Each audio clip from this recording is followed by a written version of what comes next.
Geeked out, and I know you guys can reveal what this took place. I'm a little overexcited this morning. Ladies and gentlemen, Madeline Carroll, star of the new movie Flipped, and the writer-director Rob Reiner. Thank you very much. Thank you very much, Mark. All right, who's going to be the first to say what just took place during the break? Why don't you go ahead and explain? Go ahead and start digging. I taped something for a little movie show we did that went flawless the way I see it. Now back to Flip. No. I believe you mistook Mr. Reiner for another director whose name also is Rob. A very talented director. I called you Rob Marshall, which means I've won an Academy Award for Chicago. It's embarrassing for a multitude of reasons. One, wrong director, and also your former wife, also her last name. Yes, was Marshall, and Gary Marshall. Maybe that Gary There's Marshall. a lot of Marshalls. Because you did write the first episode of Happy Days. Well, it's true. How do you are a geek to know that. That'll win you a bar bet right there. You guys, last night I had the pleasure of introducing this film, and I described it as the best bowl of homemade ice cream you're ever going to have. Well, is that kind of accurate? Well, that's a compliment. I mean, if you make good homemade ice cream, if it's a little watery and it's a little, then it's not such a good compliment. Let's just say on the DVD when it comes out, that may be your quote.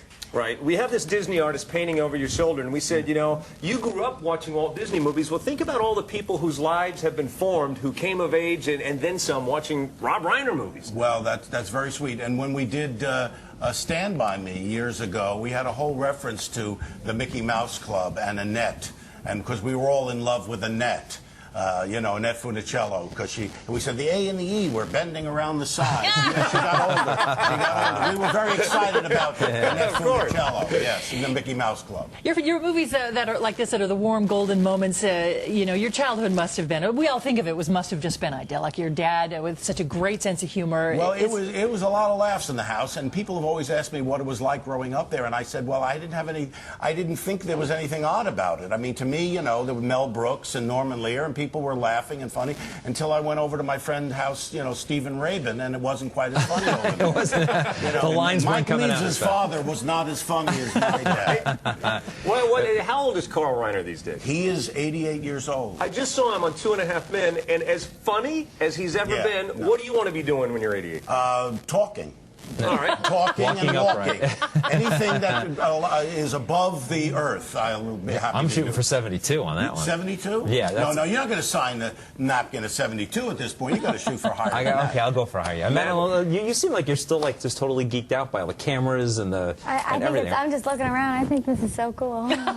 That's so good, because a lot of kids, when they come up through the industry, they get a little jaded, get a little jaded, right, and everything. But to you, this is all still, I think it's really cool. Right. Wait till you see Flipped. Wait till you see her in Flipped. She is as good an actor as I've ever worked with, and I've worked with the best, Jack Nicholson and Tom Cruise and Annette Bening. I mean, she was 13 when we did the movie. She's 14 now. She has an instrument, a facility as gifted as anybody I've ever worked with. Wow. It's absolutely extraordinary. Was there something in the audition that you saw that just right away? No. I'd seen her in Swing Vote with Kevin Costner. I thought she was great. When she came into audition, I went, oh my God. I mean, when we did very emotional takes where she had to cry, and she does on cue. I mean, I've never seen an instrument as developed at 14 as hers is. Madeline, I hear this story. In fact, Jerry O'Connell told me this story that on Stand By Me, on the set, they weren't really producing fear the way they were supposed to, he and Will Wheaton. And so Rob Reiner cut the cameras, pulled them aside, and started to go into a tirade and made them cry, and then said, all right, roll. You got the best take of the movie. Yes. Anything like that with you? No, he didn't do anything like that with me. No, I didn't have to. I mean, she came to work with all the right gifts and knew what to do. The only time she was a little bit skittish was there's a scene where they start to kiss each other. I mean, it's a love story with two 13-year-olds, and it takes place in the late 50s, early 60s. It's about first love. It's about those first feelings of love when you have for the opposite sex.